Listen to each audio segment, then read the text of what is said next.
Selamat sore teman-teman semuanya. Selamat datang di acara kita bulanan ya, acara bulanan Monthly Market Outlook. Dengan pada hari ini, hari Senin, tanggal 17, ini kita akan membahas teman-teman semuanya. Kita akan membahas arah baru rotasi saham di tengah ketidakpastian global. Pada siang hari ini, pada sore hari ini, kita akan kembali nih merefresh bagaimana sih arah pandangan global nantinya terhadap ekonomi ya yang sedang masih sampai saat ini masih gonjang-ganjing. Nanti kita akan mulai bahas nih dari konflik antara Donald Trump dan Xi Jinping atau US dengan China, dan nanti kita juga akan bahas banyak hal lagi terkait sektor-sektor yang mungkin masih potensial dan mungkin akan terdampak juga dari pertemuan antara Xi Jinping dan Donald Trump pada beberapa waktu lalu, seperti itu. Dan tidak lupa, nanti seperti biasa kita juga akan membahas secara teknikal ya teman-teman ya.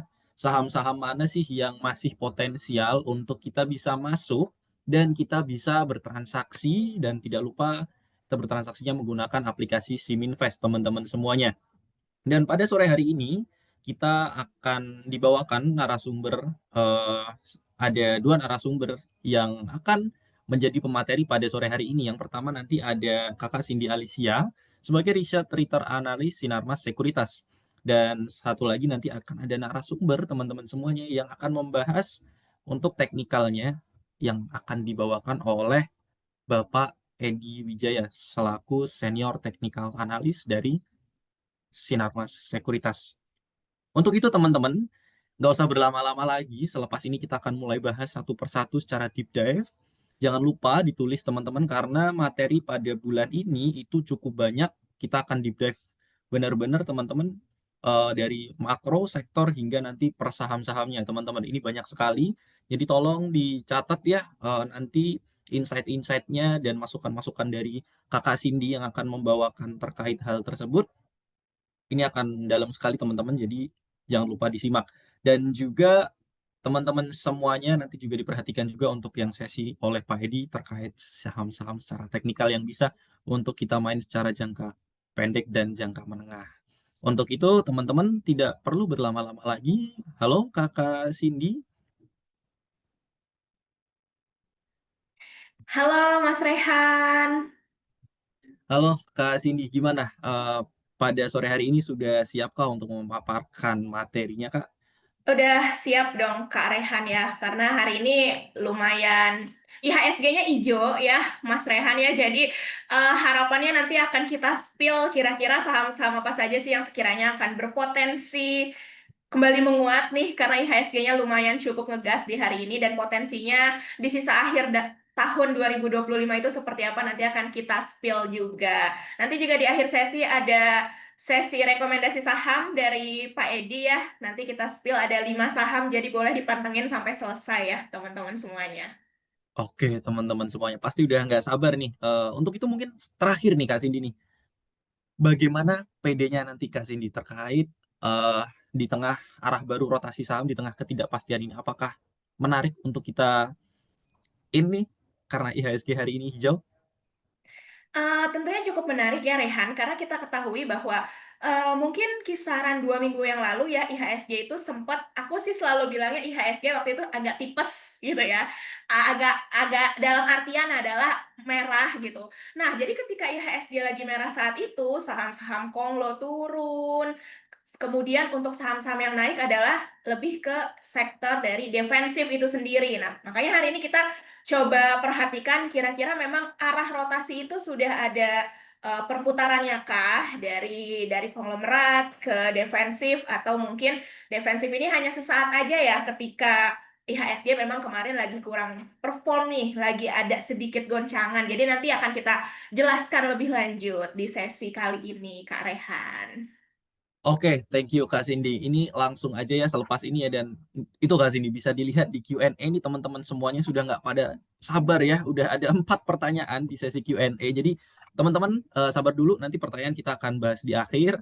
Nanti kita tampung pertanyaan yang ada Q&A, dan untuk itu dari Kak Cindy untuk waktu dan layar saya persilahkan Kak. Terima kasih. Oke, baik. Terima kasih, Kak Rehan. Aku izin untuk share screen terlebih dahulu mungkin ya.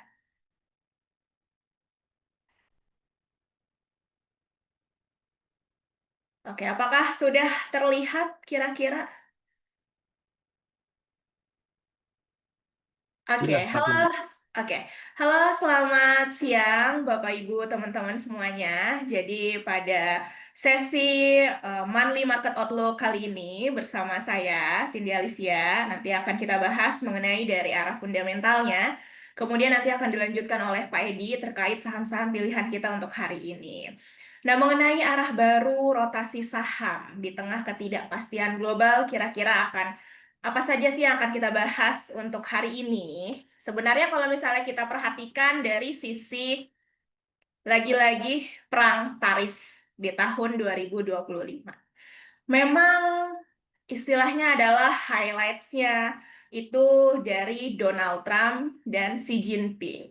Nah, kebetulan di tanggal 30 Oktober 2025 kemarin itu ada pertemuan langsung. Karena pertemuan langsung antara Trump dengan Xi Jinping ini sangat-sangat dinanti-nantikan oleh para pelaku pasar global. Kenapa dinanti-nantikan? Karena ketika ada negosiasi di antara kedua belah pihak ini ya, teman-teman ya, ketika ada negosiasi antara kedua belah pihak ini, yang selalu maju adalah delegasinya. Sementara dari Donald Trump dan Xi Jinpingnya saat itu nampaknya agak sulit untuk ketemu langsung. Nah, ketika adanya pertemuan langsung ini, yang awalnya perang tarif itu sangat-sangat panas ya, wah luar biasa panasnya gitu, membuat kondisi ekonomi kita semakin volatil, kondisi ekonomi global juga luar biasa guncangannya. Tapi ketika bertemu nih mereka berdua langsung ya, teman-teman ya, justru itu ada secercah harapan. Ada secercah harapan, nampaknya perang tarif sedikit agak mereda. Bukan 100% itu udah damai ya, teman-teman. Bukan, belum 100% damai karena memang di tahun 2026 mungkin di kisaran bulan Maret ataupun April bahkan Donald Trump juga menyatakan bahwa akan bertemu lagi, akan bernegosiasi lagi dengan Xi Jinping. Nanti ya harapannya sih ada win-win solution ya di antara kedua belah pihak. Nah, memangnya apa saja sih yang dibicarakan atau didiskusikan oleh kedua belah pihak terkait pertemuan kemarin itu di Korea Selatan? Jadi ada empat ya, ada empat hasil negosiasinya. Yang pertama itu terkait dengan fentanyl. Nah, jadi dari sisi Cina ini berusaha untuk mencegah produksi fentanyl ke Amerika Serikat. Fentanyl itu semacam obat pereda nyeri gitu ya. Tapi Amerika Serikat ini menyatakan bahwa fentanyl itu sebenarnya tidak baik untuk dikonsumsi. Nah, makanya Amerika Serikat itu eh, menaikkan tarif untuk fentanyl lumayan cukup besar gitu ya, 20% awalnya. Tapi ketika Cina sudah mulai berusaha menurunkan produksi fentanylnya ke Amerika Serikat pun setuju untuk diturunkan tarif fentanyl dari yang awalnya 20% menjadi 10%. Nah, kemudian yang kedua terkait kedelai. Jadi Cina sekarang setuju ya untuk melanjutkan pembelian produk pertanian Amerika Serikat terutama kedelai karena tadinya Cina ini kekeh lah kayak oh kita akan mencari mitra baru, mitra dagang baru untuk membeli kedelai dari negara lain selain Amerika Serikat. Tapi ternyata setelah ada pertemuan di akhir Oktober kemarin ternyata setuju nih untuk membeli kedelainya. Kemudian yang ketiga tarif perdagangan. Jadi tarif rata-rata ya Trump yang diberikan oleh Trump terhadap barang-barang Cina itu turun. Ya, memang sih masih cukup besar ya, masih cukup besar di kisaran 47%, tapi kan awalnya kisaran 57%. Nah, kemudian kalau misalnya kita perhatikan lagi yang keempat, oke sebentar ya. Kalau kita perhatikan lagi yang keempat, hasilnya apa sih? Yaitu mengenai logam tanah jarang. Nah, logam tanah jarang ini sebenarnya yang menjadi huru hara di antara kedua belah pihak. Kenapa? Karena mineral tanah jarang ini ternyata sangat-sangat dibutuhkan oleh Amerika Serikat, terutama untuk rudal canggihnya mereka. Jadi bayangin ketika Cina waktu itu kayak oh kita nggak akan mengekspor mineral tanah jarang kita ke Amerika Serikat. Pokoknya dibatasi lah ekspornya dari Cina. Karena Donald Trump ini tahu bahwa untuk membuat rudal-rudal canggihnya mereka atau chip-chip canggihnya mereka, semikonduktor mereka, kemudian kendaraan listrik mereka itu ternyata membutuhkan yang namanya mineral tanah jarang. Nah, ketika mineral tanah jarang ini menjadi huru-hara di antara kedua belah pihak, nah makanya ini bisa dikatakan ya cukup krusial gitu ya, cukup krusial. Tapi alhasil di pertemuan kemarin, di tanggal 30 Oktober kemarin, akhirnya Cina ini setuju untuk menunda ya, untuk menunda kontrol ekspor ketat terhadap mineral tanah jarangnya mereka. Nah, dengan adanya hasil ini, ya harapannya para pelaku pasar sebenarnya lebih bisa bernafas lega gitu ya. Walaupun yang nggak lega-lega banget sih, karena istilahnya kalau kalau kalau dari angin, istilahnya ini anginnya masih dikit nih, belum banyak banget. Dan kalau damai juga belum 100% ya, mungkin baru ya sedikit gitu. Karena kita ketahui Trump sendiri menjabat sebagai Presiden Amerika Serikat kan baru di tanggal 20 Januari 2025 dan masih cukup panjang ya, teman-teman masih cukup panjang dan ketidakpastian global juga masih istilahnya juga masih ada gitu. Jadi ya kita harus sebagai pelaku pasar global juga masih kira-kira menantikan apa sih gebrakan yang akan dibuat oleh Donald Trump. Nah, kemudian kita lanjut lagi dari sisi suku bunga The Fed. Ini juga menjadi istilahnya menjadi trending topik, teman-teman ya, trending topik. Karena di tahun 2025 ini The Fed sudah memangkas sebanyak 2 kali suku bunganya di tahun 2025 dan di kisaran bulan Desember itu ada di tanggal 10 ya untuk keputusan suku bunga The Fed lanjutannya. Tapi ternyata setelah adanya pertemuan kemarin dari beberapa pejabat The Fed itu menyatakan bahwa nampaknya perlu kehati-hatian nih untuk kembali memangkas suku bunga di sisa akhir tahun 2025 ini.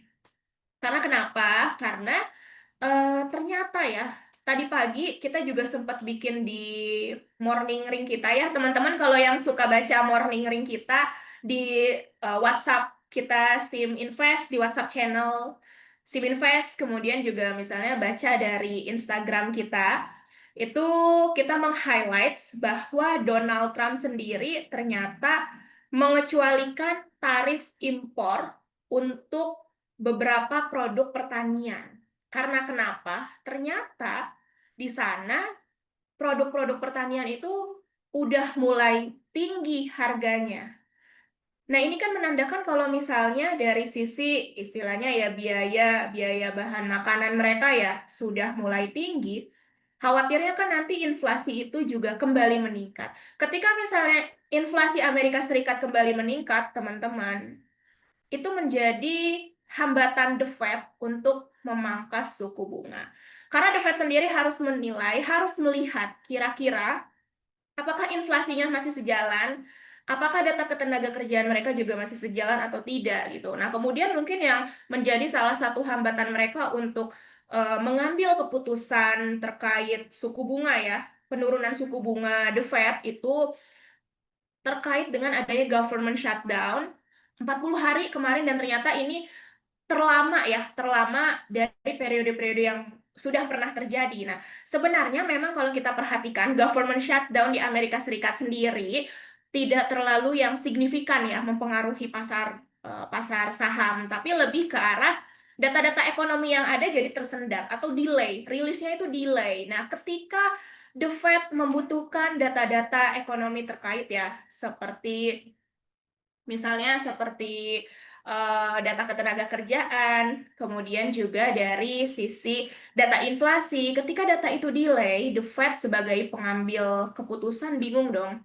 Oh, gimana datanya delay nih, tapi kita butuh. Nah, makanya probabilitas ya, probabilitas penurunan suku bunga di tanggal 10 Desember 2025 nanti nggak begitu besar ya, teman-teman ya. Nggak begitu besar, tidak seperti saat waktu itu The Fed yang akan menurunkan suku bunga kan bahkan sampai 90% probabilitasnya. Nggak sekarang bahkan nggak nyampe 50% ya, penurunannya itu hanya sekitar 44%. yang yakin akan adanya penurunan suku bunga, sementara sisanya sebesar 56% itu memproyeksikan bahwa suku bunga The Fed nampaknya masih akan ditahan di sisa akhir tahun 2025 ini. Nah, kemudian bagaimana dengan Bank Indonesia? Bank Indonesia kita ketahui bahwa di tahun 2025 atau sepanjang tahun 2025 ini sudah memangkas 5 kali suku bunga ya. Jadi suku bunga BI untuk saat ini berada di level 4,75% dan outlook ya. Outlook untuk ekonomi Indonesia di tahun 2025 ini pertumbuhan ekonominya sih ya masih berada di kisaran 4,6% hingga 5,4% ya. Ya, memang kita juga sempat lihat ya untuk proyeksi di 2026 ya. Tapi ini memang proyeksinya itu dari Menteri Keuangan ya, bukan dari Bank Indonesia. Untuk 2026 ternyata sudah keluar proyeksinya, tapi ya memang lagi-lagi masih di kisaran 5% ya, teman-teman ya, masih di kisaran 5%. Nampaknya memang masih belum berani nih untuk keluar dari zona 5%, even untuk ke 6%, bahkan 8% yang eh, istilahnya PR-nya Pak Purbaya, Menteri Keuangan kita ya, dikasih PR untuk target GDP kita 8%, nampaknya untuk tahun depan masih direm dulu nih, karena masih di kisaran 5% ya. Dan masih tantangannya lagi-lagi dari konsumsi rumah tangga ya. Jadi ya harapannya kan konsumsi rumah tangga ini kontribusinya juga sangat besar ya, sangat besar. Kalau misalnya konsumsi rumah tangga ini bisa dijaga ya harusnya sih so far bisa-bisa aja ya untuk capai targetnya gitu. Tapi kalau misalnya agak goyang konsumsi rumah tangga kita, ya khawatirnya juga akan mempengaruhi terhadap GDP kita. Kemudian kita lihat dari sisi pergerakan harga saham kita, IHSG, di tahun 2025. Tahun 2025 ini memang luar biasa challenging ya, teman-teman. Luar biasa challenging, banyak sekali dinamika yang terjadi, tapi dinamika yang terjadi sendiri sebenarnya lebih dari global, ya. Entah itu perang tarif, karena kan awalnya perang tarif itu nggak hanya sama Cina ya. Iya, iya, memang waktu Trump jilid satu, memang yang dicecer habis-habisan Cina. Tapi kan kita ketahui ada yang namanya tarif resiprokal, di mana semua negara yang memiliki mitra dagang dengan Amerika Serikat itu dikenakan tarif dan luar biasa besarnya ya, teman-teman ya, tarifnya ya. Tapi so far, kalau kita lihat pergerakan IHSG untuk saat ini sebenarnya IHSG udah cukup oke ya. Maksudnya secara tren juga, kalau kita ngomongin tentang tren juga sebenarnya trennya bullish, kemudian juga dari kemarin-kemarin, bahkan di bulan ini sudah terus-terusan mencetak all time high-nya, teman-teman ya, sudah mencetak all time high-nya.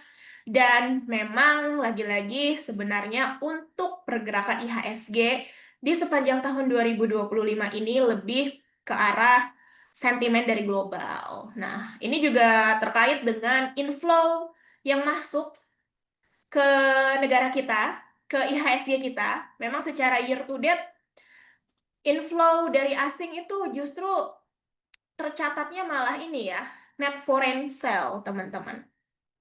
Ya karena asing sendiri pun di tahun 2025 ini kecenderungannya adalah strateginya antara wait and see atau lebih ke arah short term trading gitu ya.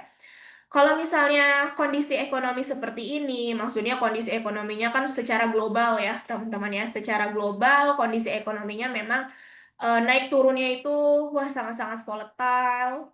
Itu juga kan menjadi pertimbangan ya, menjadi pertimbangan. Tapi kalau misalnya kita perhatikan lagi nih, ya, lebih detail ya, sebenarnya kisaran kisaran dari 2 bulan yang lalu ya, secara nilai transaksi IHSG kita itu udah cukup oke ya, teman-teman. Yang biasanya paling banter ya 15 triliunan, tapi sekarang itu udah cukup oke. Maksudnya udah cukup oke adalah konsisten lah ya di atas 20 triliun rupiah.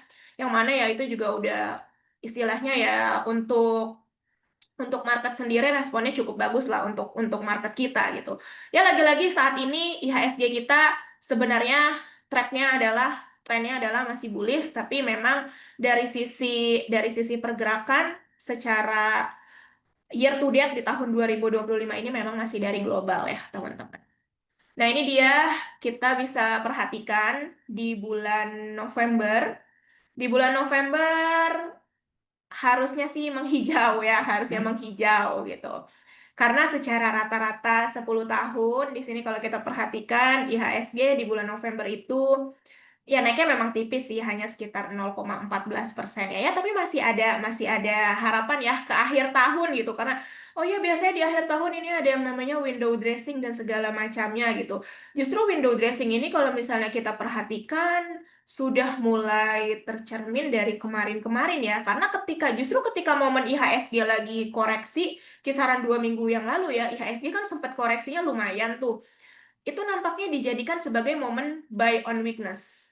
Karena lagi-lagi ini juga udah sering banget kita mention ya, bahwa ketika IHSG sebenarnya posisinya secara tren itu lagi bullish, tapi pergerakannya misalnya volatilitasnya tinggi, kemudian juga secara secara hariannya misalnya ada yang turunnya lumayan dalam, sebenarnya itu momen di mana ya kayak flash sale gitu ya. Ada flash sale nih, ada diskon nih. Saham-saham yang sebenarnya trennya bagus masih banyak, secara fundamentalnya bagus juga masih banyak, itu bisa kita manfaatkan sebagai aksi buy on weakness. Karena ya kapan lagi kita beli di harga yang cukup rendah gitu ya. Nah, kemudian di sini rotasi sektor secara bulanan. Secara bulanan di sini mayoritas memang berada di area leading ya, teman-teman ya. Yang di area leading, contohnya ada teknologi, saham-saham teknologi yang mengalami penguatan di tahun 2025 ini mungkin ada salah satunya contohnya seperti WiFi gitu ya, teman-teman. Kemudian basic material, ya siapa yang nggak tahu saham-saham emas luar biasa ya, mengkilau di tahun 2025 ini sebelum adanya koreksi secara jangka pendek kemarin ya untuk emas ya. Kemudian dari sektor healthcare, industrial, energi itu memang berada di area leadingnya. Nah, kemudian di sini bisa kita perhatikan secara sektoral. Ternyata secara sektoral, ini datanya tadi aku ambil pagi-pagi ya di sesi 1. Ternyata dari awal tahun hingga saat ini, semua sektor kita outperform ya. Luar biasa, apalagi teknologi. Teknologi ini kenaikannya 158%. Kemudian juga dari sektor-sektor lainnya, di sini ada contohnya ada basic material, kemudian ada consumer, ada energi, ya, ada industrial, semuanya kompak menguat. Ini menyatakan bahwa toh di tengah huru hara kondisi global ya, di tengah huru hara kebijakan Trump yang nggak bisa ketebak sama sekali, sebenarnya market kita juga masih cukup cukup kuat gitu. Cuma ya memang lagi-lagi pinter-pinter kita dalam memilih saham dan memilih strategi ya. Karena aku ingat banget ya teman-teman ya, ketika IHSG lagi, wah waktu itu turunnya lumayan banget setelah libur Lebaran ya, itu kan ya semua saham juga, saham apapun juga ya turun gitu semuanya ya, itu turunnya luar biasa, tapi recovery-nya lumayan cepat teman-teman. Justru bahkan ketika IHSG lagi naik-naiknya lagi, setelah adanya recovery banyak yang bertanya, oh kapan IHSG-nya turun lagi, soalnya banyak nih momen diskonnya. Nah memang iya, karena kalau misalnya kita lagi-lagi menyesuaikan strategi kita ya, ketika ada momennya IHSG lagi turun seperti itu, tapi sebenarnya di lebih banyak digoyangin oleh global ya. Sementara dari sisi domestiknya sendiri kita masih cukup oke. Saham-sahamnya juga sebenarnya banyak juga yang secara tren misalnya trennya bullish. Lagi-lagi itu sesuaikan strateginya teman-teman ya. Kita bisa mengatur strategi misalnya yang trading ya udah buy on weakness aja gitu, atau kalau misalnya yang fokusnya untuk investasi yang lebih jangka panjang yang lebih long term, ya udah kalau kita udah punya sahamnya, kita mau average ya teman-teman ya silahkan aja gitu. Jadi memang lagi-lagi di saat kondisi ekonomi global volatilitasnya cukup tinggi, sebenarnya masih selalu ada kesempatan gitu ya, ada kesempatan, balik lagi tergantung dengan pemilihan saham atau pemilihan strategi yang kita pilih teman-teman. Nah, di sini kita akan bahas mengenai sektoral. Sektoral yang akan kita bahas pertama ini ada dari komoditas emas ya. Emas tahun 2025 ini luar biasa mengkilaunya. Ya. Dan kalau misalnya di sini bapak-bapak, ibu-ibu, teman-teman, kakak-kakak semuanya, misalnya sempet nonton Instagram Live kita ya, karena kita biasanya juga Instagram Live di pagi hari sebelum market open di 8.30 sampai jam 9, kemudian sore harinya juga kita ada Instagram Live di pukul 4 hingga 4.30. Di tahun 2024, di kisaran bulan September 2024, aku inget banget di situ komoditas emas ya untuk harganya itu udah mulai ada tanda-tanda dia akan bullish ke depannya. Pas dicek satu-satu tiap sahamnya juga ada tanda-tanda dia akan terjadi kenaikan di tahun 2025. Dan luar biasanya adalah ketika momen Donald Trump ini resmi ya dilantik sebagai Presiden Amerika Serikat di tanggal 20 Januari 2025, itu kan volatilitas yang terjadi luar biasa, harga emas itu wow, sangat-sangat mengkilau setelah itu ya. Luar biasa mengkilaunya, bahkan di sini secara year to date pun walaupun komoditas emas secara jangka pendek memang lagi koreksi, tapi secara year to date ternyata komoditas emas ini masih mengalami kenaikan. Kenaikannya bahkan masih di atas 50%, tepatnya 55,60%. Kenapa ada secara jangka pendek ada sedikit koreksi untuk emas sendiri? Karena gini, kalau misalnya kita lihat view-nya ya dari awal tahun, kita tahu bahwa harga emas ini memang berbanding terbalik dengan kondisi yang ada. Maksudnya adalah semakin banyak huru-hara, semakin tidak pasti kondisi ekonomi, justru emas itu semakin mengkilau. Ya, karena gini, ketidakpastian itu sebenarnya sangat-sangat tidak disukai oleh investor, oleh para pelaku pasar itu nggak disukai banget. Berbeda dengan risiko. Ketidakpastian itu tidak bisa ini ya, maksudnya nggak tahu gitu kapan akan berakhirnya dan segala macam. Sementara kalau risiko tuh terukur, ketidakpastian itu tidak terukur. Nah, semakin ketidakpastian ekonomi global ini semakin tinggi, para pelaku pasar pun nggak istilahnya ya cukup khawatir gitu ya. Nah, makanya yang diburu adalah emas. Nah, tapi kenapa harga emasnya untuk saat ini koreksi? Ya karena kan perang tarifnya udah mulai agak mereda. Trump sama si Jinpingnya kemarin udah jabat tangan walaupun memang tidak 100% belum 100% benar-benar damai gitu ya. Kemudian juga untuk saat ini kan di Amerika Serikat yang tadi sudah aku sebutkan juga terkait dengan memudarnya probabilitas pemangkasan suku bunga di akhir tahun 2025 ini. Makanya secara jangka pendek harga komoditas emas itu sedang terkoreksi. Nah, lalu bagaimana dengan kondisi saham-sahamnya? Ternyata secara pergerakan harga sahamnya ya untuk kinerja keuangannya di tahun 2025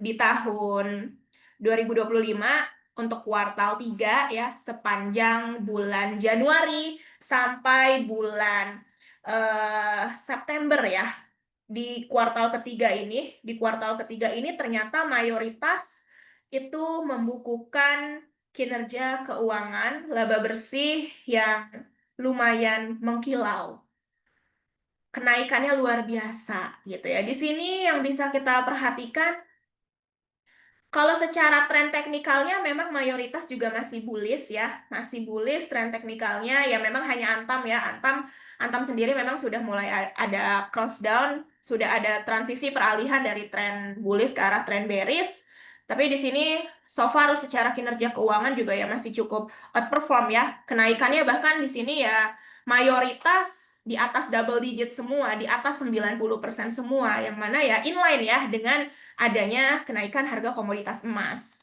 Nah, kemudian yang kedua kita perhatikan mengenai komoditas CPO. CPO sendiri yang kita ketahui sebelum Diwali ya, sebelum Diwali dari Mei sampai kisaran Oktober sebenarnya itu pergerakannya naik CPO. Dan di kisaran bulan itu juga rekomendasi saham dari SIM Invest ya, dari kita itu juga banyak memasukkan saham-saham CPO.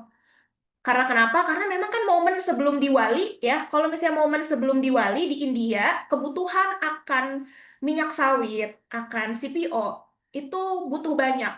Butuh banyak. Nah, tapi kan bukan berarti misalnya, contohnya diwali ini di minggu kedua Oktober, tapi kan bukan berarti kebutuhan akan CPO-nya itu di minggu kedua Oktober itu mereka belinya enggak. Tapi kan pasokannya ya dicicil gitu ya, dicicil. Nah, makanya dari bulan Mei hingga Oktober sebenarnya kenaikannya itu lumayan ya. Tapi untuk akhir-akhir ini ada koreksi. Ya wajar, kenapa koreksi diwalinya kan selesai gitu ya. Diwalinya selesai. Jadi memang untuk pergerakan harga CPO ini dipengaruhi oleh permintaan. Dan saat festive season ya, saat festive season, baik dari India maupun dari Cina. Cina mungkin nanti kisaran Imlek ya, kisaran Imlek biasanya juga itu merespon nih teman-teman. Jadi bisa kita perhatikan kira-kira akan terjadi rebound lagi atau tidak untuk CPO. Tapi untuk saat ini memang sedang terkoreksi. Nah ini untuk kinerja keuangan dari emiten-emiten CPO luar biasa ini dicentang semua yang menandakan bahwa secara teknikalnya trennya masih dalam kondisi tren bullish dan secara kinerja keuangannya, secara laba bersihnya, sepanjang kuartal 3 2025 ternyata ada pertumbuhan dan pertumbuhannya juga positif semua ya teman-teman di sini.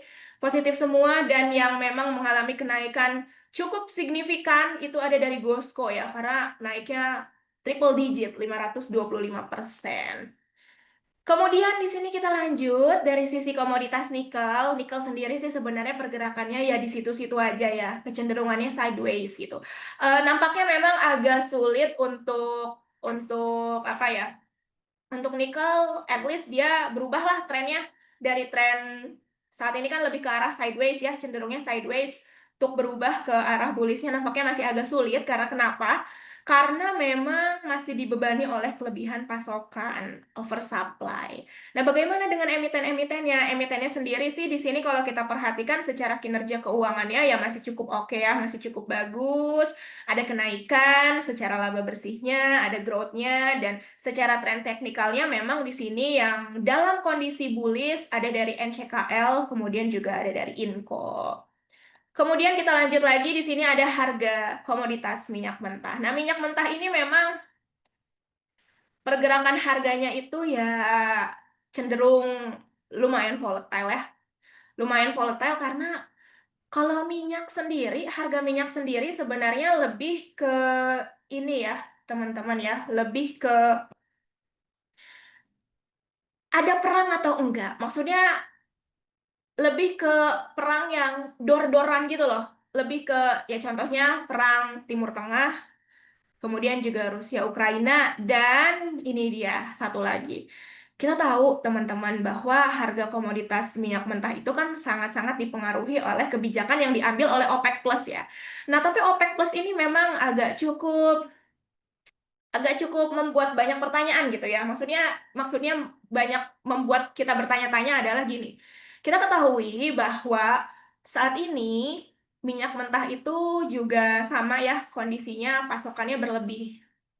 Nah, ketika kondisi pasokannya berlebih, kemudian juga dari pembeli utamanya, contohnya Cina. Cina secara perekonomian kan memang belum ini ya, secara perekonomian mereka belum belum recovery yang 100% gitu. Jadi saat kelebihan pasokan minyak ini tidak bisa diserap oleh market, belum bisa diserap sepenuhnya oleh Cina, itu kan menyebabkan ya harga komoditas minyak mentahnya mengalami penurunan. Nah, tapi OPEC Plus ini di tiap bulannya itu kalau ada pertemuan, hasil pertemuannya adalah rencananya akan dinaikkan peningkatan produksi minyaknya. Nah, semakin ya kalau kebanjiran produksi, oversupply, sementara tidak diserap oleh market, ujung-ujungnya ya harga komoditas minyak mentahnya kan mengalami koreksi gitu ya. Itu lebih ke sentimennya, sentimen untuk minyak mentah. Nah, sementara untuk emitennya bagaimana? Di sini kalau kita perhatikan kinerja keuangannya juga bervariasi. Kalau tadi yang sudah saya sebutkan sebelum-sebelumnya kan rata-rata positif. Untuk emiten minyak mentah di sini lumayan bervariasi ya, yang memang cukup outperform dari kinerja fundamentalnya ada Petro ya di sini. Petro triple digit kenaikan laba bersihnya sepanjang kuartal 3 2025. Kemudian diikuti oleh Akra dan ENRG, itu juga positif. Sementara yang mengalami koreksi secara kinerja keuangannya atau turun laba bersihnya dari periode yang sama tahun sebelumnya, itu contohnya ada Elsa, Pegas, kemudian ada MEDC. Nah, tapi kalau misalnya kita perhatikan dari tren teknikalnya ya, ya di sini untuk teman-teman yang trader gitu ya, yang bisa diperhatikan yang dari sisi teknikalnya, yang bullishnya itu ada dari Petro, ENRG, Elsa, kemudian juga ada Pegas. Nah, kemudian kita lanjut di sini untuk sektoral, ada komoditas batu bara ya. Untuk komoditas batu bara sendiri memang kalau misalnya kita perhatikan ya, untuk komoditas batu bara sendiri harganya juga kecenderungannya lebih ke arah bearish ya, turun gitu. Karena memang belum ada sentimen yang cukup mendorong untuk batu bara ini kembali rebound bullish gitu ya. Belum ada yang ke arah situ. Karena memang masih dibebani ya. Salah satu pembebannya itu apa ya, kelebihan pasokan gitu. Kelebihan pasokannya kenapa ya? Lagi-lagi karena permintaan di Cina. Kenapa sih dari tadi Cina? Terus emang Cina ini ya istilahnya apa ya? Target market gitu ya, target market gitu. Karena banyak yang beli gitu istilahnya dari Cina tuh. Ternyata permintaan permintaan batu bara dari Cina itu mengalami penurunan ya, mengalami penurunan. Nah, kemudian juga ada yang namanya transisi energi, green financing. Nah, itu kan biasanya untuk saham-saham basis batu bara biasanya mulai mulai ini ya, mulai harus mikir ulang gitu untuk diversifikasi. Oh, kira-kira gimana nih? Kita udah tahu nih, ini nggak masuk ke dalam energi baru terbarukan, transisi energi, green energy, bahkan untuk green financingnya juga nanti akan cukup sulit gitu. Nah, memang dari beberapa emiten-emiten yang fokusnya di batu bara itu mulai sedikit-sedikit untuk diversifikasi gitu ya, teman-teman ya. Kemudian kita lanjut di sini dari sektor batu bara, emiten-emitennya sama bervariasi ya. Di sini bervariasi untuk saham-saham yang bisa kita tradingkan ini yang di checklist warna hijau. Karena yang di checklist warna hijau itu menunjukkan secara tren sendiri trennya masih dalam kondisi tren bullish ya. Ya kalau tren bullish biasanya kenapa sih kok di sini yang di checklistin yang teknikalnya bullish aja? Karena memang kalau untuk trading sendiri ya, teman-teman, kalau untuk trading sendiri memang ada perbedaan strategi antara trennya bullish dan trennya bearish. Kalau misalnya trennya bullish, ketika sahamnya itu lagi turun, recovery-nya itu cepat gitu ya. Recovery-nya cepat dan kenaikannya pun sustain. Sementara kalau misalnya kita trading di saham-saham yang secara tren-trennya bearish, itu kita hanya memanfaatkan technical rebound biasa, technical rebound sesaat. Jadi ketika sudah menyentuh resisten-resisten kuatnya, resisten-resisten tertentunya, terkadang kalau misalnya secara tren-trennya bearish itu terjadi koreksi. Jadi nggak cukup kuat nih untuk ditembus ke atas, ada koreksi. Makanya biasanya beda gitu ya, secara tren teknikalnya bullish atau bearish, strateginya beda. Karena lagi-lagi ini terkait dengan strategi gitu ya. Nah, kemudian kita lanjut lagi di sini nah kita sekarang lanjut secara sektoralnya ada dari perbankan ya. Di sini untuk perbankan sendiri, kalau misalnya kita perhatikan juga beragam. Di sini bank and finance ya, maksudnya tidak tidak hanya semuanya bank juga. Nah, ternyata untuk di periode Januari hingga September 2025 ini laba bersih Big Banks ya, Big Bank sendiri sebenarnya cenderung melambat gitu. Tapi sebaliknya kalau misalnya kita perhatikan seperti bank digital ya, bank digital atau bank menengah deh. Contohnya ada BBYB, kemudian juga ada Arto, ada emiten bank. Nah, itu justru mencatat lonjakan laba bersih di sini kalau kita perhatikan ya. Dan ya memang untuk tren teknikalnya juga kalau kita berbicara mengenai big banks kan sebenarnya masih dalam kondisi tren bearish ya. Nah, bahkan di sini yang tren bullishnya juga hanya ya, dikit ya untuk saham-saham perbankan ya. Ini mayoritas rata-rata dari bank digital gitu. Ada BBYB, BBHI, Amar. Kemudian untuk perbankan lainnya yang secara tren masih dalam tren bullish ada BNLI, kemudian ada NISP. Sementara untuk yang lainnya itu ya masih agak cukup sulit untuk bisa membalikan arah tren dari tren bullish ke arah tren bearish. Ya masih butuh waktu ya, masih butuh tenaga istilahnya untuk membalikan arah trennya. Kemudian kita lanjut di sini untuk properti. Untuk properti sendiri, kalau misalnya kita perhatikan ya, dari periode Januari hingga September 2025, emiten properti itu yang capaian marketing sales-nya berada di atas 75%, ada Kija dan CTRA. Jadi Kija itu marketing salesnya sudah mencapai 83% dan CTRA 76%. Sementara untuk emiten properti lainnya itu masih belum mencapai target ya. Kemudian kalau misalnya kita perhatikan dari sisi laba bersih, pertumbuhan tertinggi itu ada dari BKSL karena BKSL ternyata laba bersihnya luar biasa kenaikannya 160%, 161% ya. Kemudian diikuti oleh PPRO, ada Pani juga. Ternyata Pani secara laba bersih juga kenaikannya double digit ya, 62%. Nah, ini masih dari properti yang tadi saya sebutkan. Sekarang kita beranjak ke consumer. Consumer kemarin saat IHSG lagi lumayan cukup volatile ya di 2 minggu yang lalu, itu kan sempat manggung ya, sempat manggung gitu. Karena kenapa? Nampaknya saham-saham saham-saham konglomerat saat itu, konglomerasi ya, konglomerat, saham-saham konglomerat itu lagi ada aksi profit taking, kemudian nampaknya dari para pelaku pasar menyimpan atau menginvestasikan uangnya ke saham-saham yang lebih defensif gitu. Tapi memang kalau misalnya kita perhatikan ya di sini, secara kinerja keuangannya untuk periode Januari hingga September 2025, sektor consumer dan retail sendiri ini masih menunjukkan kinerjanya beragam ya. Di sini masih beragam. Dan kalau misalnya kita perhatikan juga memang di sini ya mencerminkan bahwa konsumen nampaknya masih lebih selektif gitu ya. Karena daya beli daya beli di Indonesia juga nampaknya masih agak cukup terbatas gitu. Nah, makanya untuk sektor consumer ya masih beragam, belum semuanya mengalami kenaikan secara kinerja keuangannya mereka di kuartal 3 2025. Nah, untuk emiten-emitennya yang secara trennya bullish pun di sini nampak masih sedikit ya. Ada Cimory, Unilever, kemudian juga dari retail consumer ada RANC. Kemudian kita lanjut, di sini ada healthcare, ya. Di sini ada healthcare.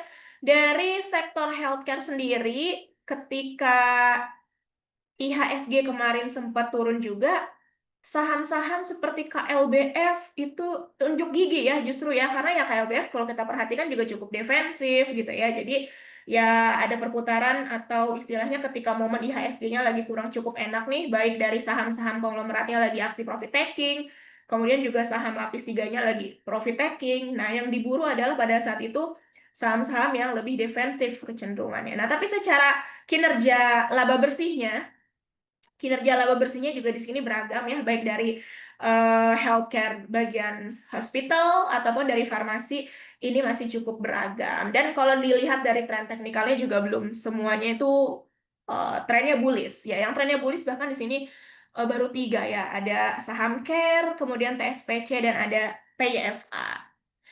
Oke, lalu bagaimana dengan saham-saham konglomerat gitu ya? Karena saham-saham konglomerat ini, wah, luar biasa ya. Udah kisaran 2 tahun kebelakangan ini cukup outperform ya. Saham-saham milik konglomerat ini ya. Coba kita cek dulu. Pertama, untuk sahamnya Pak Prajogo Pangestu. Siapa sih yang nggak kenal Pak Pepe? Karena Pak Pepe ini eh, luar biasa ya saham-sahamnya. Maksudnya adalah even untuk trading ya, untuk trading pun memang mayoritas saham-sahamnya Pak Pepe ini trennya tren bullish, teman-teman. Dan kalaupun kita perhatikan di sini secara pergerakan harganya, secara year to date dari awal tahun 2025 hingga saat ini luar biasa kenaikannya, bahkan yang paling kencang adalah dari CDIA. CDIA ini yang baru IPO ya. Salah satu anak baru lah istilahnya di grupnya mereka gitu.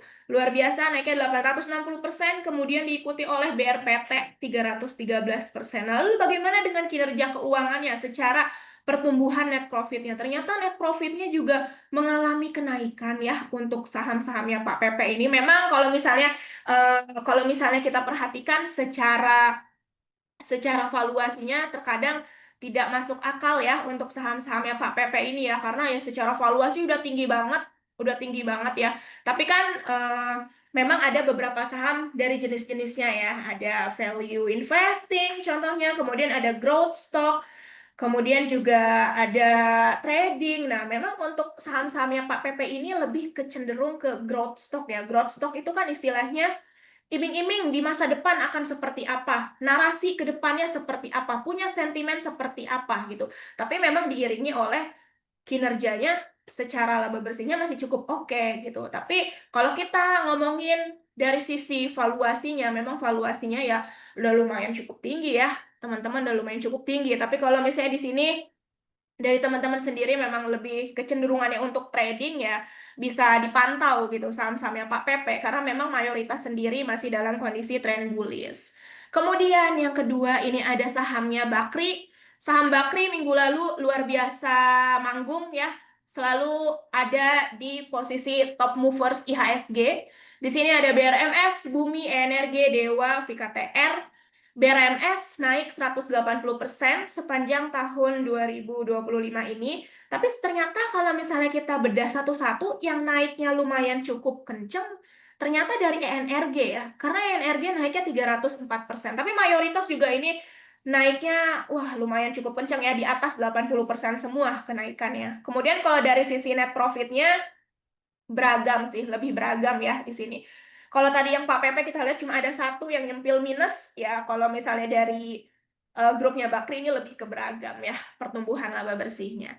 Nah kemudian ada dari grupnya Tohir, dari grup Tohir juga di sini sih lebih beragam lagi pergerakan harga sahamnya secara year to date, tapi di sini yang cukup outperform ada dari saham Trim ya, teman-teman ya. Kemudian ada juga kalau kita perhatikan dari MDKA, MDKA mengalami kenaikan juga sepanjang tahun 2025 ini, kemudian diikuti oleh MBMA dan ya sisanya juga ada yang minus ya. Adaro ini juga memang Adaro dari sisi tren sih memang trennya masih tren bearish ya. Jadi memang untuk pergerakannya juga kecenderungannya itu masih masih sideways lah, masih di situ-situ aja gitu. Kinerja keuangannya pun mayoritas minus ya di sini kalau kita perhatikan ya. Jadi memang ya kalau dari sisi teman-teman masih masih bisa untuk trading ya lagi-lagi sesuaikan dengan strateginya. Kemudian Happy Hapsoro ini juga masih menjadi sempat menjadi omongan di market ya karena wah luar biasa kenaikan ya. Raja, Ratu, Ratu nih luar biasa 787%. Ada sebenarnya ada lagi sih yang lebih gede dari Ratu ya ada Bufa. Tapi memang mayoritas saham-sahamnya Pak Happy Hapsoro ini lebih enak untuk trading ya. Maksudnya tektokannya juga lumayan cukup oke lah gitu kalau untuk trading gitu ya. Kalau misalnya untuk investasi nampaknya perlu ada analisa lebih lanjut karena di sini juga secara pertumbuhan laba bersihnya masih beragam ya. Sosok lah ya antara yang naik dengan yang turun tuh sama gitu. Sementara untuk kenaikan harganya dari year to date dari awal tahun 2025 ini lumayan cukup perform saham-sahamnya. Oke, untuk teknikal saham, untuk rekomendasi sahamnya, ini akan dilanjutkan oleh Pak Edi ya, teman-teman. Dari Pak Edi, apakah sudah aman nih, Pak? Oke, aman sini. Oke, oke, Oke, baik Pak baik Edi. Pak Edi untuk Untuk waktu dan tempat dipersilahkan. Terima kasih, Pak Edi. Oke. Saya coba share screen dulu ya.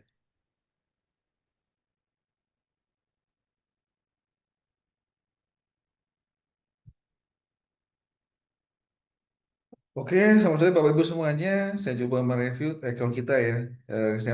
Saya coba memilih beberapa saham ya yang cukup potensial ya. Di sini kira-kira ada 5 saham. Yang pertama itu kita lihat saham DSSA ya. DSSA kalau kita lihat secara trennya juga sebenarnya masih dalam tren yang belum begitu bagus ya. Masih trennya masih tren bearish. Nah, namun kalau dilihat dari volumenya juga sudah didominasi oleh volume beli ya. Di sini kalau kita lihat ya. Jadi di SSA saya rasa masih bisa coba untuk spek buy ya.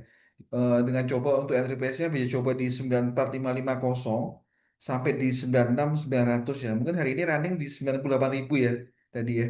Tapi tidak apa-apa, kita coba TP-nya di 101.000 sampai di 106.775 ya.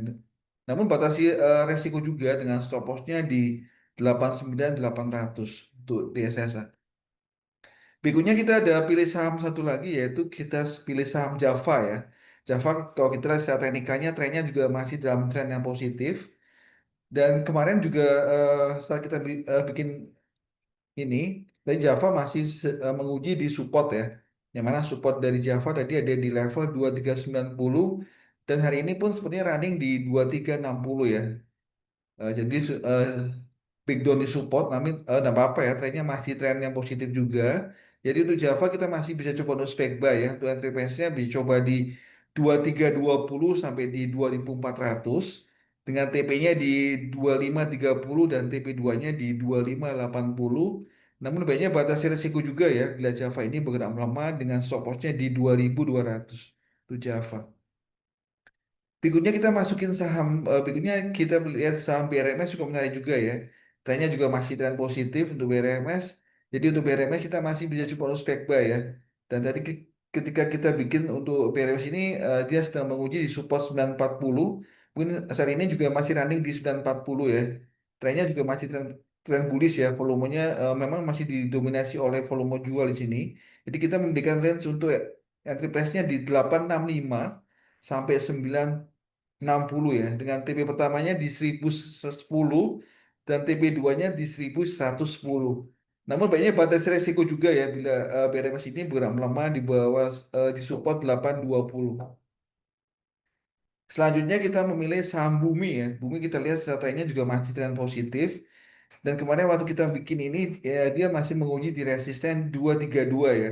Pun hari ini running di 220 ya. Udah break di bawah sini, di bawah resistennya. Namun kalau kita lihat secara trennya, memang trennya masih dalam tren positif untuk saham Bumi. Jadi untuk Bumi tidak volumenya juga masih didominasi oleh volume beli ya. Jadi untuk Bumi kita masih bisa coba untuk spek buy ya. Untuk entry price-nya mungkin bisa coba di 228 sampai di 238 ya. Dengan TP-nya di 250 sampai TP2-nya di 262. Namun banyak batas risiko dengan stop loss-nya di 214 untuk Bumi. Dan yang terakhir kita masukin saham Wifi ya. Wifi kita lihat strateginya juga masih cukup menarik ya. Trennya juga masih tren positif. Dan tadi kita waktu kita bikin ini Wifi ini masih bertahan ya di atas resisten di 3440 dan hari ini pun running di 3410 ya. Trennya masih tren positif, jadi untuk WiFi kita masih bisa coba untuk spek buy.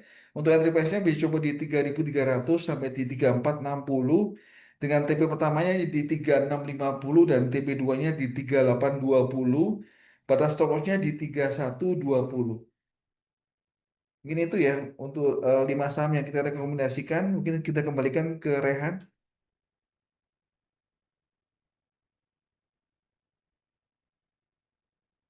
Rehan aman, Rehan?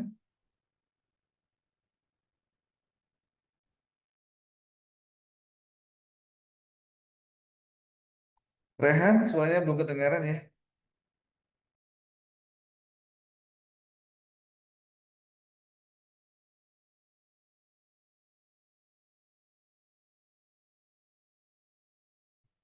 Hmm. Oke, Mas Rehan sepertinya agak terkendala nih untuk suaranya. Oke, mungkin aku langsung aja ke Q&A ya Kak Rehan ya sambil menunggu Kak Rehan eh, suaranya Halo, terdengar lagi. Mungkin aku langsung ke Q&A aja ya teman-teman ya. Aku coba halo, bacakan cek dulu. cek. Oke, kita coba cek dulu. GIAA apakah sudah lepas dari FCE? Apa ada tren naik apabila lepas dari FCE? Oke, untuk GIAA ini masih FCE ya, karena memang kan untuk FCE sendiri ada beberapa kategori yang harus dipenuhi ya, seperti misalnya equity-nya nggak boleh minus, ataupun ciri-ciri lainnya masih banyak gitu. Atau yang setelah terkena suspend dan segala macamnya, itu kan memang yang membuat kenapa saham itu menjadi FCE. Tapi nampaknya kalau untuk GIAA kalau misalnya secara kinerja keuangannya mampu membalikan dari negatif ke positif, ya harusnya ada possibility, ada kemungkinan untuk dia bisa lepas dari FCE. Lagi-lagi terkait dengan kinerja keuangannya mereka gitu. Kalau misalnya dari Pak Edi gimana nih? Boleh ditampilkan Pak kira-kira untuk saham GIAA-nya kira-kira secara teknikalnya bagaimana Pak? Oke, kita coba lihat, kita coba share screen ya. Kalau GIA, kalau kita lihat secara trennya sebenarnya masih dalam tren yang positif ya, Cindy. Cuman mungkin dari si volumenya sudah ada volume jual ya untuk hari ini. Namun kalau kita lihat trennya masih tren positif untuk saham GIA. Jadi GIA mungkin kita masih bisa coba spek buy ya, Cindy ya. Mungkin kita bisa coba di EMA 20-nya di 109 ya, sampai di running hari ini di 115 ya, di Cindy ya. Menurut TP-nya kita bisa coba lihat di TP pertamanya ini ada di resisten 119 ya. Di 119 coba kita lihat di chart weekly ya. Seperti apa? Di chart weekly-nya trennya masih belum trennya positif ya. Jadi mungkin kita mainnya jangka pendek aja ya. Dengan TP terdekatnya itu tadi di 119 ya. 119 sampai di 132 mungkin untuk sini untuk GIA. Oke, nah seperti itu nih Kak. Semoga menjawab ya. Memang dari Betul. GIA sendiri lagi-lagi lebih enak untuk trading mungkin ya Pak Edi ya. Kalau untuk GIA ya. Jadi untuk tradingnya bisalah teman-teman sesuaikan. Tapi ya memang masih FCA gitu. Karena kalau masih FCA kita perhatikan adalah lebih ke ada waktu-waktunya ya teman-teman ya. Ada kisaran 5 gitu. 5 kali gitu dalam satu hari itu ada 5 sesi teman-teman, jadi perlu teman-teman perhatikan. Nah kemudian pertanyaan selanjutnya ini mengenai saham consumer nih ya. Oke, saham consumer apakah sudah cukup perform, apakah kita sudah boleh beralih ke saham-saham consumer, kira-kira bagaimana juga secara view teknikalnya. Oke, mungkin kalau misalnya untuk consumer ya teman-teman ya. Memang belum ini ya, belum semuanya istilahnya secara tadi yang sudah aku sebutkan juga ya teman-teman, memang secara kinerja keuangannya mereka ya lagi ini ya, lagi em, recovery lah gitu. Belum semuanya juga positif secara laba bersihnya. Tapi memang kalau kita perhatikan untuk kemarin-kemarin, karena mungkin consumer ini defensif gitu ya. Kalau consumer ini defensif, karena defensif, jadi mungkin ada beberapa para pelaku pasar yang sepertinya, "Oh, oke, baiklah, karena banyak saham-saham kemarin, saham konglomerat lagi aksi profit taking. Oke lah, kita coba ke saham-saham yang lebih defensif, yang memang dia geraknya ketika yang lain lagi ada aksi profit taking gitu ya, teman-teman ya. Tapi ya, memang untuk yang tadi juga sudah aku jelaskan bahwa dari sisi daya beli konsumennya juga masih terbatas ya, belum pol-polan istilahnya teman-teman. Tapi kalau misalnya kita perhatikan untuk saham-saham consumer ya, lebih ke arah saham-saham poultry. Kemarin itu lagi naik. Wah, lumayan ya Pak Edi ya. Wah, lumayan banget teman-teman saham-saham poultry. Jadi saham-saham emiten ayam ini berkokok kencang, teman-teman. Mungkin Pak Edi nanti boleh dicek ya, Pak, satu-satu nih. Saham poultry dari ayam, Java, Cepin, kira-kira secara teknikalnya bagaimana? Karena kalau misalnya dari ketiga ini nih, teman-teman, secara kinerja keuangan ya, saham Java itu secara story memang luar biasa, teman-teman. Kenapa luar biasa? Kalau kita komparasikan dengan saham-saham consumer lainnya, saham Java ini mampu membalikan dari yang ancur-ancuran minusnya luar biasa post-COVID ya, tapi dia mampu membalikan ke arah keuntungan. Laba bersihnya naik signifikan luar biasa, teman-teman ya. Nah, kemudian mungkin juga nanti bisa dicek ya Pak Edi untuk saham Unilever, karena Unilever juga banyak yang bilang Unilever akhirnya bangkit gitu. Akhirnya trennya udah tren bullish gitu. Nanti mungkin juga bisa dicek oleh Pak Edi ya. Dan satu lagi kemarin sempat yang lumayan cukup perform, ada KLBF Pak dari farmasi ya. Jadi nanti mungkin bisa dicek juga nih. Boleh Pak dicek untuk saham-sahamnya nih Pak. Oke, saya coba share screen dulu ya. Oke, kita coba lihat saham ayam ya kali ya. Tadi Java sudah kita masukin dalam rekomendasi kita ya.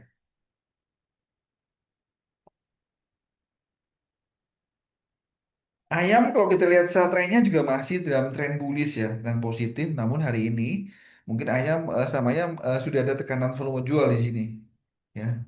Sudah ada volume jual dan masih menguji di support ya. Yang mana support dari ayam ini ada di level 268 hari ini ya, dan ayam masih bertahan di atas support ya.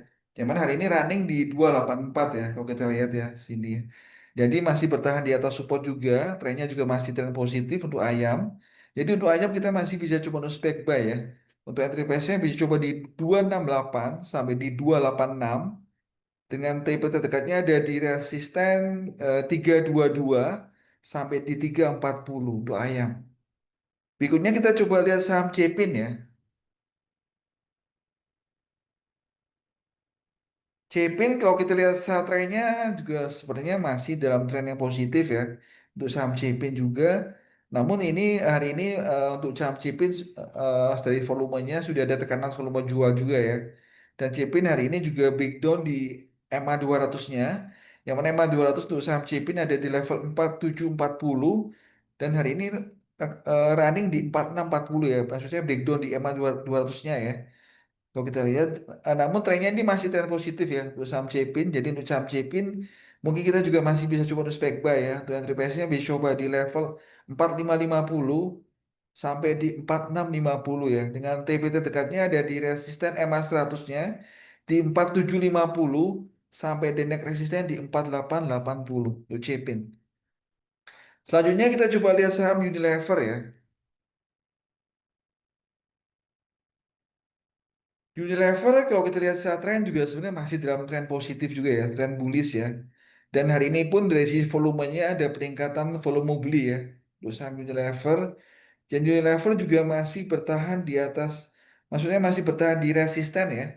Yang mana resisten dari saham Unilever ada di 2560 dan saat ini running di 2560 juga ya. Trennya juga masih tren positif untuk Unilever. Jadi untuk Unilever kita masih bisa coba untuk spek buy ya.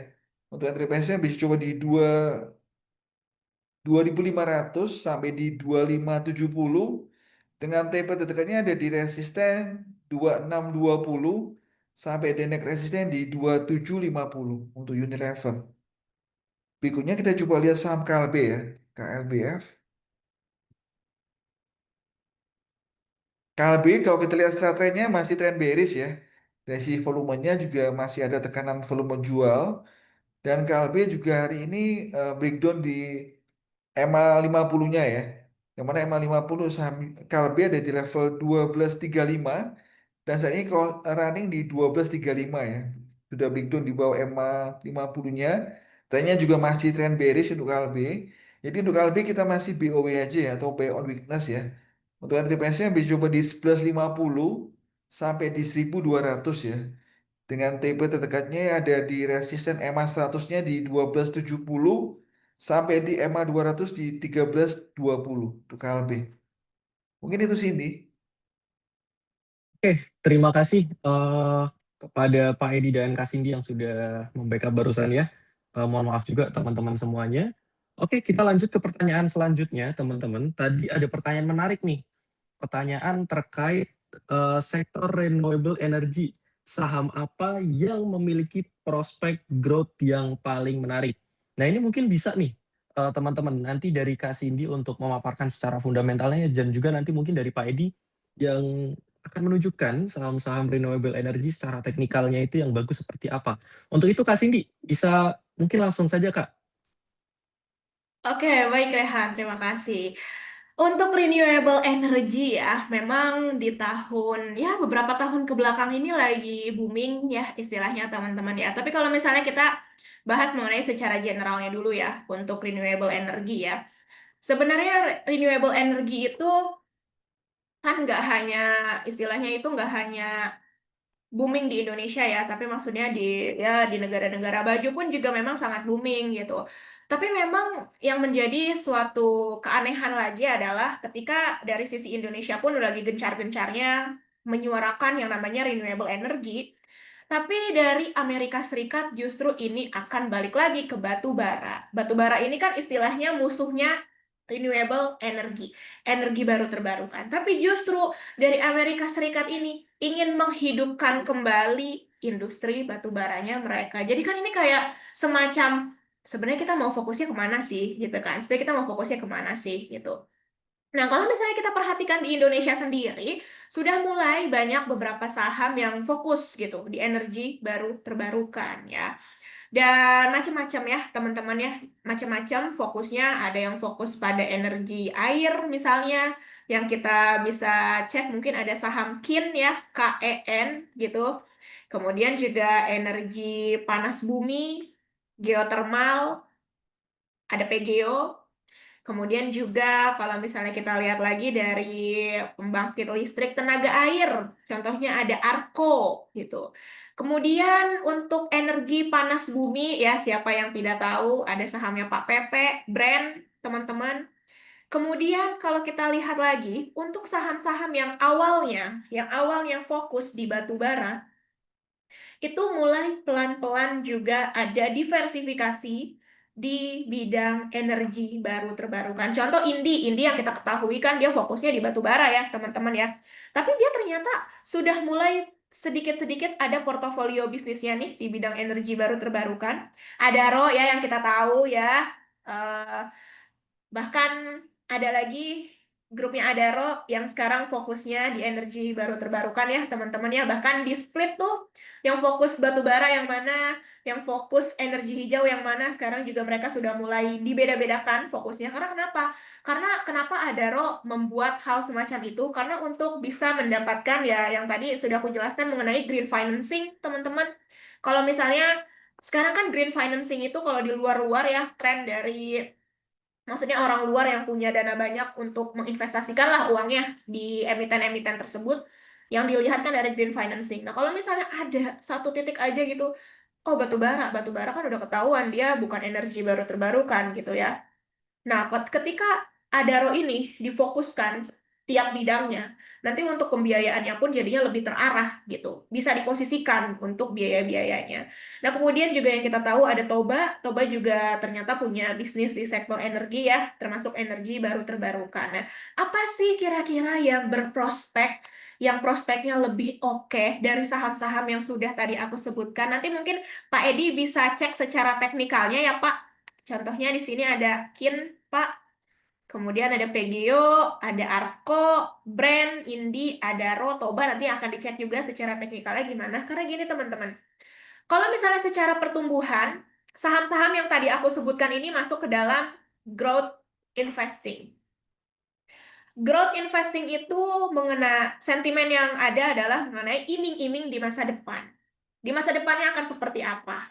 Gitu ya. Dia punya rencana di masa depan seperti apa, fokusnya apa gitu. Dan untuk perubahan dari fossil fuel ke arah energi baru terbarukan, tentunya ini butuh waktu yang lumayan lama. Nggak bisa setahun 2 tahun itu udah semuanya langsung bersih, langsung energi hijau. Tentunya tidak, teman-teman. Itu butuh waktu ya, butuh waktu yang cukup cukup panjang untuk bisa ke sana, tapi memang prospeknya bagus gitu ya.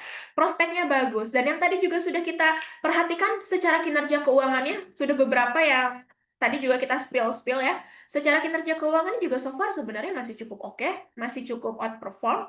Jadi tinggal bagaimana prospek yang bagus itu mereka bisa convert, mereka bisa cerminkan ke kinerja keuangan mereka. Kalau misalnya bisa tercermin ke kinerja keuangan mereka justru itu lebih oke, lebih bagus ya. Nah, mungkin dari Pak Edi bisa dicek nih Pak untuk saham-sahamnya yang tadi sudah aku sebutkan, Pak.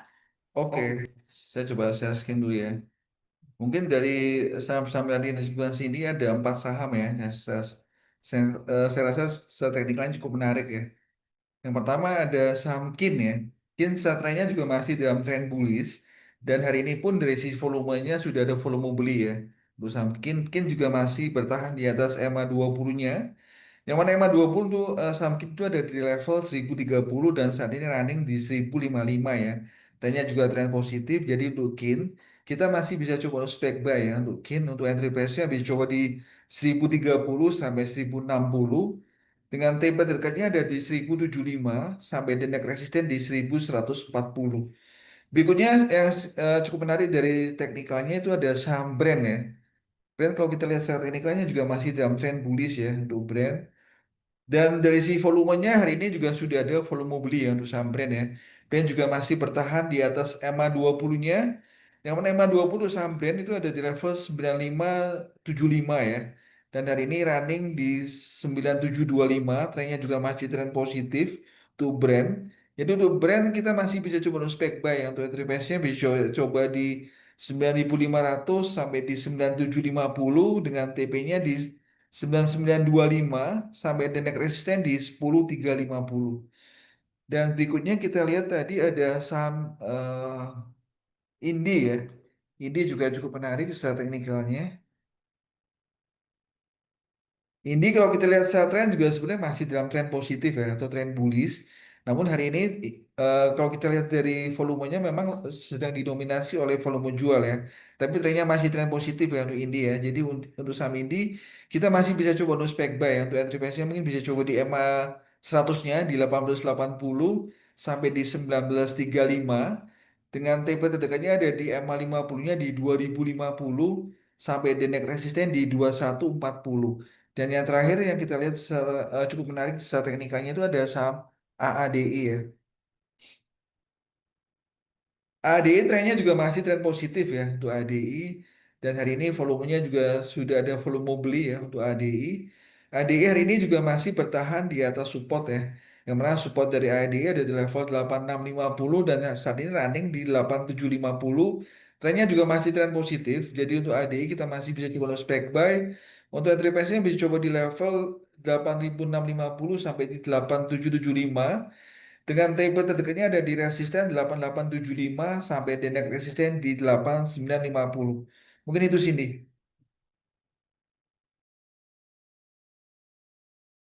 Oke, baik Pak Edi. Mungkin bisa kita kembalikan ke Kak Rehan nih.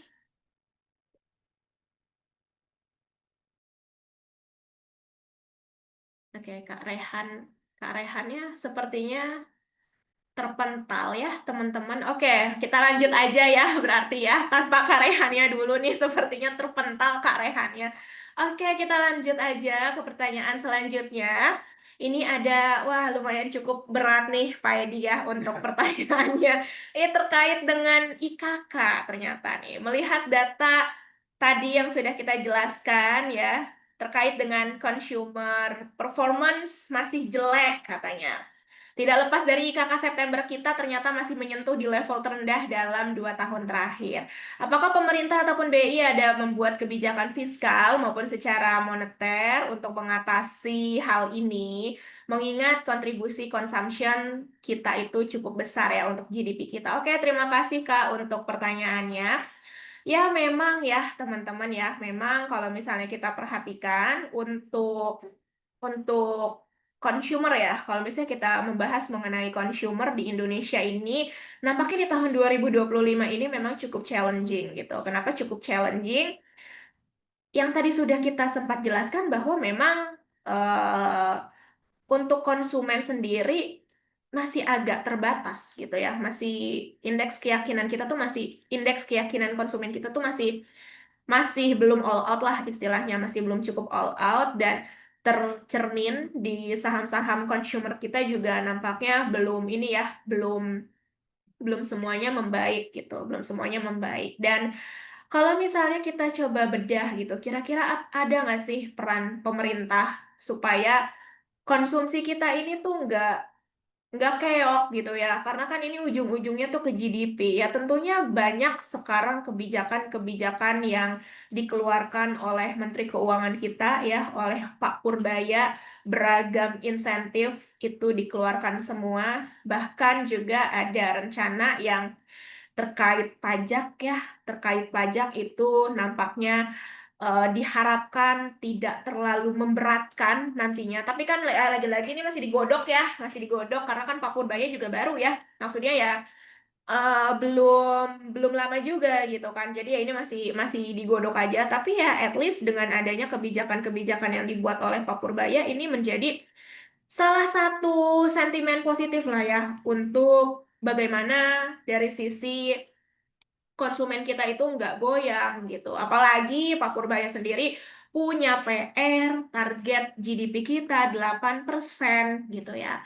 Target GDP 8% kan luar biasa tingginya. Ini dari sisi mana yang harus kita naikkan? Karena kalau misalnya kita berbicara mengenai GDP ya, kalau kita berbicara mengenai GDP saat ini memang dari sisi consumernya dari komponen consumernya ini yang paling besar gitu. Tapi memang lambat laun ini nampaknya untuk yang lainnya itu akan ditingkatkan. Contohnya dari investasi karena ada Danantara. Danantara ini harapannya bisa masuk ke komponen investasi. Kemudian juga dari sisi ekspor impor ya kita tahu ini lagi agak goyang juga karena Trump ya teman-teman ya karena Trump. Jadi lagi-lagi kalau misalnya kita apa sih kira-kira kebijakan dari pemerintah banyak ya teman-teman, cuma lagi-lagi ini mesti digodok aja dulu karena kan yang terjadi secara realnya nampaknya masih banyak tantangannya. Tapi ya harapannya ya semoga ekonomi kita baik-baik aja karena kalau ekonomi kita baik-baik aja nantinya akan tercermin ke pergerakan IHSG kita ya, teman-teman ya. Mungkin seperti itu ya, Kak. Nah, untuk Kak Rehan sudah amankah kembali kira-kira nih? Halo, halo, halo. Apakah suara saya terdengar ya? Oke, terdengar Kak Rehan, aman Aduh, Kak. koneksinya. Mohon maaf ya, teman-teman semuanya. Kita lanjut ya Oke. ke pertanyaan selanjutnya. Eh, Kak Cindy, ada pertanyaan menarik nih terkait saham ADMR. Nah, ini mungkin bisa juga dengan Pak Edi kita tandemkan ya secara fundamental dan teknikalnya gitu. Ada pertanyaan yang menarik sekali mau bertanya bagaimana outlook untuk AMDR yang akan mulai operasional di bidang aluminium. Apakah impact aluminium ini akan besar buat perusahaan? Dan ya, minta untuk review teknikalnya juga. Nah, untuk itu Kak Cindy, menarik nih Kak Cindy nih terkait ADMR nih. Mungkin bisa langsung aja Kak Cindy. Oke, baik, Mas Rehan. Untuk ADMR terkait ini akan diversifikasi ya ke aluminium. Sebenarnya kita perlu melihat dulu kontribusinya ya, karena untuk kontribusi saat ini memang dari sisi mining ya, mereka tuh besarnya di situ. Dan kalau misalnya memang kontribusinya ini at least 50% deh dulu, 50% atau at least ya minimal-minimal kisaran 40%, harusnya sih bisa bisa mendobrak kinerja keuangannya mereka ya. Tapi nampaknya memang kalau misalnya baru diversifikasi nampaknya nggak langsung ujuk-ujuk gede gitu. Nggak ujuk-ujuk langsung gede berapa persen, sekian persen langsung 40, even 40% aja nampaknya masih agak perlu dipikirkan gitu ya. Nah, untuk ADMR sendiri memang ya ini kan masih grupnya Adaro yang tadi sudah kita jelaskan juga bahwa sebenarnya Adaro ini punya strategi yang cukup bagus gitu karena dikotak-kotakin lah istilahnya dikotak-kotakin. Ada yang Adaro khusus batu bara, kemudian ada yang energi baru terbarukan, kemudian juga ada ADMR gitu ya. Tapi memang ADMR ini nampaknya secara kinerja keuangannya juga yang nggak begitu yang istilahnya ya masih cukup oke juga gitu ya. Cuma memang ini kan salah satu istilahnya kan ADMR itu masuk ke dalam energi baru terbarukan juga ya sebenarnya ya gitu. Lagi-lagi again sebenarnya masih butuh waktu yang cukup lama sih untuk bisa dia ya at least dia outperform sekali gitu. Tapi secara teknikalnya sebenarnya kalau aku perhatikan akhir-akhir ini ADMR cukup oke ya teman-teman ya. Nah ini bisa aku kasih ke Pak Edi mungkin nih Pak, boleh secara lebih jelasnya. Oke, makasih Cindy. Saya coba share screen dulu ya. Oke, untuk ADMR memang kalau kita lihat secara trennya juga sebenarnya masih dalam tren bullish ya. Namun kalau kita lihat dari sisi volumenya memang masih ada tekanan volume jual di sini. Dan hari ini pun ADMR juga sedang menguji di support ya. Yang mana support dari ADMR itu ada di level 13.30 dan hari ini masih bertahan ya di support juga di 13.30. Kalau kita lihat secara trennya untuk ADMR ini juga sebenarnya masih dalam tren yang positif. Jadi untuk ADMR kita masih bisa coba untuk spek buy ya.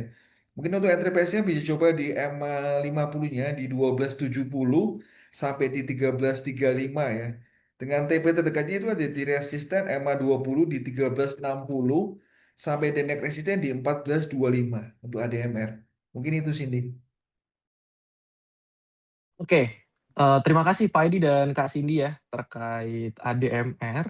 Nah mungkin Kak Cindy dan Pak Edi terdapat satu pertanyaan terakhir ya.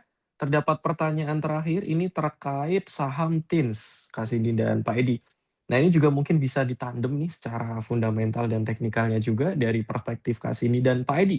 Pertanyaannya adalah, boleh minta view untuk TINS setelah pemberian aset smelter dari Pak Prabowo. Kira-kira akan berimpact sebesar apa buat Teams dan di harga sekarang, apakah Teams ini masih menarik atau tidak? Nah, mungkin bisa dari Kak Cindy terlebih dahulu ya. Dan sebelum itu teman-teman ini juga menjadi pertanyaan terakhir pada sore hari ini. Untuk itu sebelum kita tutup, saya persilahkan terlebih dahulu kepada Kak Cindy untuk menjawab pertanyaan terakhir dari Teams ini. Mari Oke, Kak Cindy. terima kasih Mas Rehan. Untuk teens ya, sempat menjadi trending topik juga kemarin gagal masuk MSCI, padahal udah tertera namanya ya, teens gitu. Cuma memang kalau misalnya kita perhatikan, sebenarnya dia secara fundamentalnya juga bukan berarti oh teens gagal masuk MSCI nih gara-gara suspend dan segala macam. Oh, berarti jelek ya segala dari sisi fundamental dan segala macamnya. Tidak, teman-teman. Secara fundamentalnya juga masih cukup kokoh ya, masih cukup kuat gitu. Cuma memang kesalahannya Teens adalah sempat disuspend, suspend kedua. Suspend kedua itu kan menyebabkan suspensi ya. Suspend kedua itu maksudnya menyebabkan lama gitu istilahnya. Lama gitu ya, teman-teman ya. Cukup lama.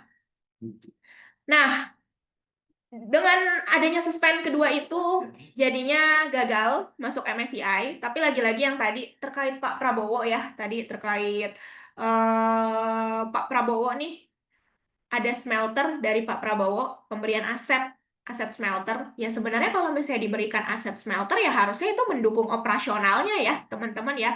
Kalau misalnya mendukung operasionalnya kan at the end yang akan terbus adalah ya kinerja keuangan ya, balik lagi ke kinerja keuangan ya. Terus kalau misalnya sekarang apakah upside-nya masih menarik? Nah, teman-teman, jadi ini menariknya adalah kalau misalnya kita perhatikan dari Teens ya, justru kalau dari Bloomberg ya, kalau dari Bloomberg, ketika Teens ini kemarin sempat gagal masuk MSCI, tapi kalau kita lihat dari konsensus analis dari Bloomberg, justru itu ada potensi kenaikan targetnya ya, secara fundamentalnya gitu, secara konsensus analis. Nah, ini menyatakan bahwa memang dari sisi kinerja keuangan mereka juga masih cukup oke. Kemudian dengan adanya pemberian aset smelter ya harusnya bisa mendukung operasional mereka gitu. Nah, kalau misalnya dari kinerja keuangannya bagus, teknikalnya juga aku sempat ngecek cukup oke, masih cukup trennya masih bagus, masih bullish ya teman-teman ya. Jadi bisa disesuaikan lagi apakah Tinsnya mau di strateginya untuk trading atau untuk investasi ya. Dikembalikan lagi ke teman-teman karena secara sentimen masih cukup oke ya, masih cukup oke. Dari Pak Edi nih mungkin nih untuk teknikalnya nih, Pak. Oke, thank you Cindy. Saya coba share screen dulu ya.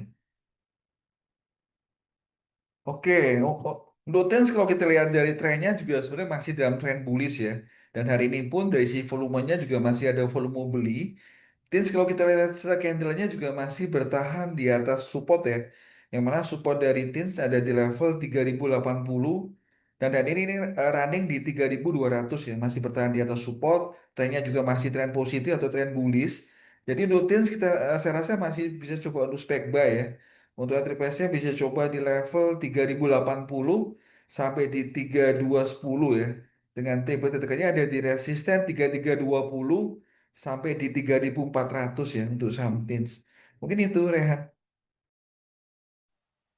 Baik, Pak Edi dan Kak Cindy atas jawabannya terkait pertanyaan atau di sesi Q&A.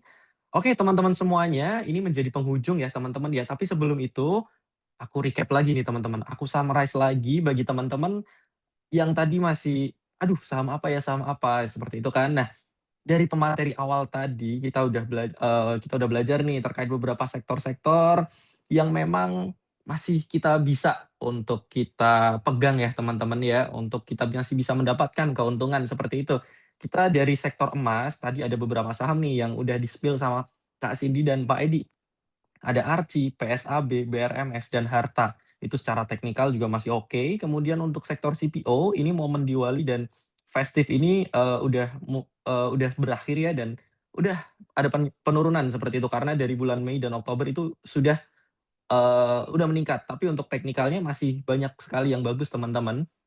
Itu perlu dicatat ya. Kemudian untuk nikel, nah untuk nikel sendiri itu masih dibebani oleh supply. Namun untuk yang kinerja dan kenaikannya oke itu masih ada NCKL dan Inco teman-teman. Kemudian ada minyak mentah, ini ada PTRO juga ya dan Akra, dan ENRG, Elsa, dan Pegas teman-teman.